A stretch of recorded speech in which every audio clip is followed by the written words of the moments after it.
بسم اللہ الرحمن الرحیم۔ میرا نام رضوان احمد ہے۔ میں یونائٹڈ بینک لمیٹڈ میں as a vice president SRM کام کر رہا ہوں، اور ابھی آج کا جو ٹاپک ہے وہ ہے کہ اکنامک امپیکٹ کرونا وائرس کا اکانومی پہ کیا امپیکٹ ہے۔ کرونا وائرس جو ہے، جو کہ کووڈ-19 پینڈیمک کے نام سے جو جانا جاتا ہے، تو یہ کرونا جو ہے اس کا ہیومن ہیلتھ اور ہیومن پہ ویسے تو ایک امپیکٹ ہے ہی ہے،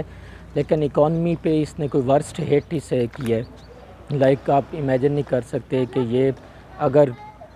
آپ پرانی تاریخ میں جائیں اور آپ نے بڑے بڑے جو ہیں اکنامک ریسیشنز کے بارے میں سنا ہوگا، بڑے ڈپریشنز کے بارے میں سنا ہوگا۔ 1930 کا جو اکنامک ڈپریشن ہے وہ بڑا بکس میں ہم پڑھتے تھے، لیکن جو اکانومسٹ ہیں یا اوورال جو اس کے امپیکٹس نظر آ رہے ہیں، یہ اس وقت پرانے گریٹ ڈپریشن سے بھی ورسٹ اس کے جو امپیکٹس ہیں، اور اس نے پوری دنیا کی اکانومیز کو ہلا کے رکھ دیا ہے۔ اس میں یہ نہیں ہے کہ یہ کوئی ڈیولپنگ کنٹریز یا لیسٹ ڈیولپنگ کنٹریز یا یہ کوئی ورلڈ کے جو ہیں وہ ڈیولپڈ نیشنز، یہ تو آئی تھنک جو جتنے بڑی نیشنز تھی جو اکنامک وائز جو سپر پاورز تھیں، ایون چائنا، USA، یورپین، جتنے بھی ڈیولپ نیشنز تھیں، سب بڑی بری طرح افیکٹ ہوئی ہیں۔ اور ابھی اگر لیٹسٹ سچویشن دیکھیں تو ابھی اس کے بارے میں کچھ کہا بھی نہیں جا سکتا کہ یہ ابھی کہاں پہ جا کے رکے گا۔ ابھی ہر جو گورنمنٹ ہے پوری دنیا میں جو ہیں، چاہے ایون ورلڈ بینکس ہیں، IMFs ہیں، جتنی بھی اکانومیز ہیں،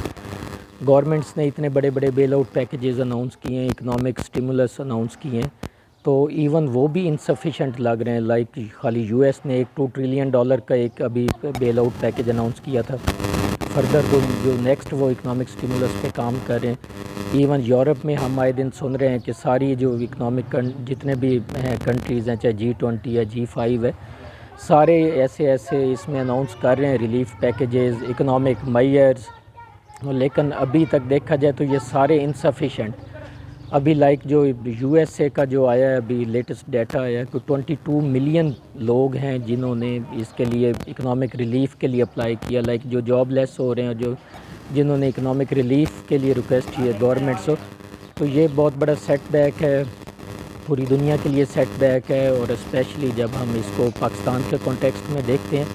تو پاکستان تو آپ کو پتہ ہے کہ ابھی ایسے تھا کہ جس کی اکانومی آلریڈی اسٹرگل کر رہی تھی،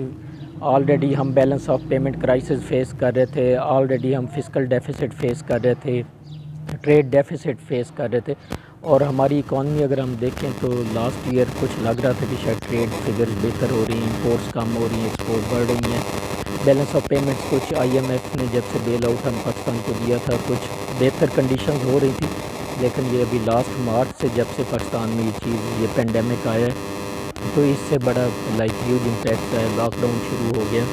اور اس سے کتنی جو پورے ملک میں اکنامک ایکٹیویٹی ایون باقی جو نارمل لائف تھی ساری لاک ڈاؤن کی وجہ سے بند ہو گئی،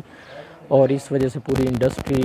ایون کتنے لوگ جاب لیس ہوئے ہیں، کتنے ڈیلی ویجز والے لوگ افیکٹ ہوئے ہیں، کاروبار جو ہیں وہ بند ہوئے ہیں۔ تو اس میں میں تو گورنمنٹ کو اس حساب سے، جہاں تک میرا نقطہ نظر ہے، تو میں گورنمنٹ کو کریڈٹ دوں گا کہ انہوں نے اس پہ کافی کام کیا، پرویکٹیولی اس چیز پہ ٹائملی میئرز لیے، لاک ڈاؤن جتنا آئی تھنک کر سکتے تھے ٹائملی انہوں نے اناؤنس کیا ہے، اور باقی جو 1.2 ٹریلین کا انہوں نے پاکستان کی ہسٹری کا آئی تھنک سب سے بڑا جو یہ اکنامک انہوں نے پیکیج اناؤنس کیا، جس کے اندر لوگوں کے لیے تھا کہ جو جاب لیس ہوئے ہیں یا جو دہاڑی دار ہیں یا جو روٹین میں لوگ افیکٹ ہوئے ہیں، ان کے لیے اکنامک ریلیف تھا، اور اس کی پریکٹیکل ہم نے امپلیکیشن بھی چیزیں دیکھی کہ آگے جا کے کافی لوگوں کو اب یہ 12,000 فیملی کے حساب سے لوگوں کو پیسے مل رہے ہیں۔ ایون انڈسٹری کو آئی تھنک جو میں خود اس کو بڑا کلوزلی مانیٹر بھی کرتا ہوں، تو انڈسٹری کو تو آئی تھنک دنیا کا پاکستان کی ہسٹری کا سب سے زیادہ ریلیف دیا گیا ہے، ریفنڈز فوری ان کو ریلیز کیے گئے ہیں، ایون ان کے لیے ڈیفرمنٹ جو لون کی ڈیفرمنٹس ہیں وہ اسٹیٹ بینک نے آپشنز دی ہیں۔ تو میں اس میں ویسے رضا باکر اور اسٹیٹ بینک کی ٹیم کو اور جو پاکستان کی اکنامک ٹیم ہے ان کو بھی اس میں اپریشیٹ کروں گا کہ ان لوگوں نے ٹائملی میئرز لیے اور کوئک میئرز لیے اور ایسی ٹرانسپیرنٹ چیزیں کی ہیں کہ ایک عام بندے تک اس کا ریلیف جائے۔ ابھی مین چیز تو یہ ہے کہ دیکھنا یہ ہے کہ جتنا جلدی چیز کنٹرول ہو جائے اتنی بہتر ہے، کہ نارملسی کی طرف چیزیں آ جائیں، دوبارہ نارمل لائف واپس لوٹ آئے پاکستان۔ یہ کہ ابھی جو ڈیٹا ہے اس حساب سے تو جو ڈیتھس ہیں یا جو لوگ افیکٹ ہوئے کرونا سے، تو وہ اتنی کوئی ڈینجرس سچویشن نہیں ہے، کیونکہ پاکستان میں ظاہر ایز اے جیسے جو انڈر ڈیولپ نیشنز ہوتی ہیں تو آلریڈی آپ کو پتہ ہے یہاں پہ جو ڈیزیزز ہیں ادر جیسے ہیپاٹائٹس ہے، کینسر ہے، ٹی بی ہے اور بڑی بڑی امراض ہیں، اور لوگ بہت بری طرح ان چیزوں سے افیکٹ ہوئے ہیں. لائک پاکستان میں کلین واٹر کا ایشو ہے، اور مسئلے مسائل ایسے سویئر نیچر کے ہیں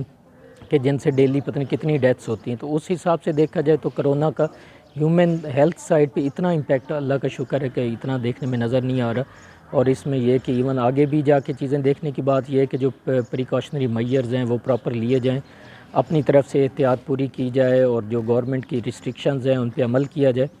اور جیسے جیسے گریجولی وہ لاک آؤٹ کو ایز آؤٹ کریں گے تو اس چیز کو پریکٹیکلی دیکھا جائے تاکہ لوگ نارملسی کی طرف چیزیں ہیں، نارمل لائف کی طرف چیزیں ہیں، اکنامک ایکٹیویٹی دوبارہ ریسٹور ہو. لیکن ساتھ ساتھ یہ ہے کہ لوگوں پہ اس کا ہیومن سائڈ کو دیکھنا ہوگا کہ کرونا کا لوگ افیکٹ نہ ہوں، چیزیں انڈر کنٹرول رہیں. اور دوسری چیز اکانومی کے حوالے سے چونکہ ہم زیادہ فوکس بھی تھا کہ ایکسپورٹ بڑھیں، تو یہ کہ چونکہ یورپ ورسٹ ہٹ ہوا ہے، یو ایس اے ورسٹ ہٹ ہوا جو کہ ہماری مین مارکیٹ ہے ایکسپورٹ کے حوالے سے، تو یہ کہ وہاں پہ بھی جتنا جلدی ریکوری ہو اور دوبارہ اکنامک ایکٹیویٹی شروع ہو تو وہ ہوگی، تو ہمارا یہ کہ چیزیں یہاں پہ اکنامک سچویشن بہتر ہوگی. تو یہ کہ لوگوں کو ایک تو گورنمنٹ جو ریسٹرکشن یا ڈاکٹرز جو ہدایات دے رہے ہیں اس پہ عمل کریں، نارمل لائف کی طرف لوگ یہ کہ گریجولی لاک ڈاؤن ہے ایک تو فوری ختم نہیں ہونا چاہیے، اس کو گریجولی ایز آؤٹ کرنا چاہیے. ایکٹیویٹی جیسے سلیکٹیو بیسس پہ ڈفرینٹ سیکٹرز کو، ڈفرینٹ بزنسز کو، لوگوں کی جو نارمل لائف ہے گریجولی ریٹرن ہونی چاہیے، سبجیکٹ ٹو کہ پینڈیمک جو ہے وہ انڈر کنٹرول رہے. اور یہ کہ چیزیں ہوپ فلی انشاءاللہ جو ہمارا ایک فیتھ بھی ہے، چیزیں بھی کہ انشاءاللہ بہتر ہو جائیں گی، اور ہوپ فار دا بیسٹ رکھنا چاہیے. اور آل دا بیسٹ، میرا تو یہ ہے کہ انشاءاللہ چیزیں بہتر ہو جائیں گی.